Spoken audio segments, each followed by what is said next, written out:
Here's a quick summary of the opening Maamar on Sefer Bamidbar. The Alter Rebbe begins with a statement in the Gemara that's relevant to the census in the beginning of that parsha that talks about people being counted only when they are age 20.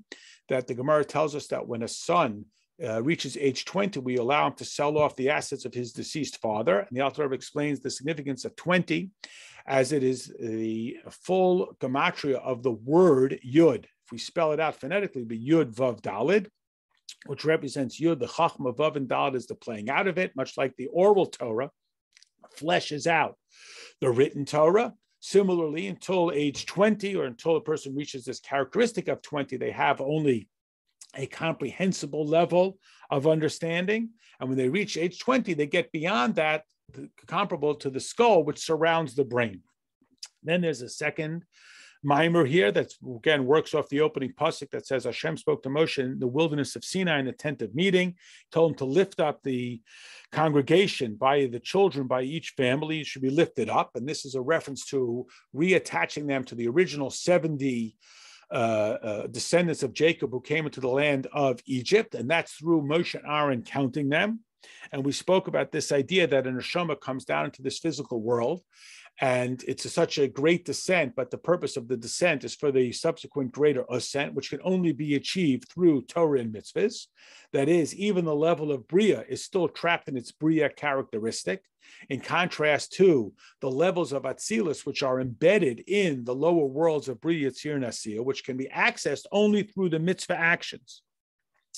And therefore, although the person is here in this physical world and they are burdened by the Yetzer Hara and the Nefesh HaBahamis, their evil impulses, their selfish impulses, they have only here in this physical world the opportunity to shed that and be elevated. And even though Torah deals with matters that are easily withered, like the laws of agriculture and the laws of the time-oriented seasonal mitzvahs, and these seem to be only limited physical behaviors, yet they can be the vehicle for the exposing of the infinity of Hashem. And this is emphasized with the idea that it is in the Midbar.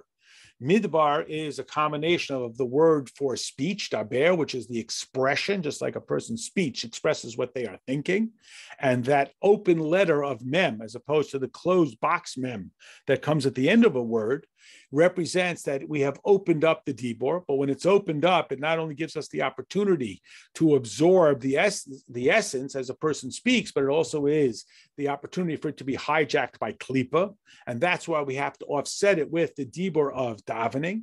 And this is why once the Beis Hamikdash was destroyed and there is the opportunity for the klipa to dominate the world, we have to offset that with the speech of Kedusha, namely with the speech of davening. And it is through the passion of davening that we recognize that we are so distant from Hashem, like a person who's in an arid desert and is starving and thirsty, and they long for that life. Well, our longing as the result of our being in a wilderness evokes this crying out of the very essence of our being, the davening, which offsets the impulses of the klipa, which threatens to hijack this godliness. And in this manner, we offset it and we reach to the level of godliness. This is also underscored by it being in the tent of Moed.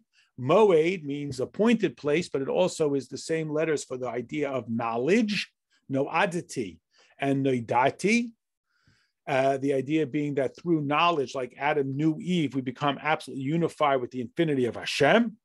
And through this, we have it in the tent of meeting that allows us to become so one with Hashem that even though we are engaged in material items, the physical material mitzvah tools, which they may evaporate, but this connects us with Hashem. And the Alter Rebbe concludes with an analogy that when I love somebody, I want to hug them, not because I love their shoulders and their sinews and their bones, but since I can't reach their very essence, I have to attach myself to their expression, which is their physical body. Similarly, our opportunity to be attached with the infinity of Hashem is through the Hashem's expression in the mitzvahs, albeit that they are physical entities.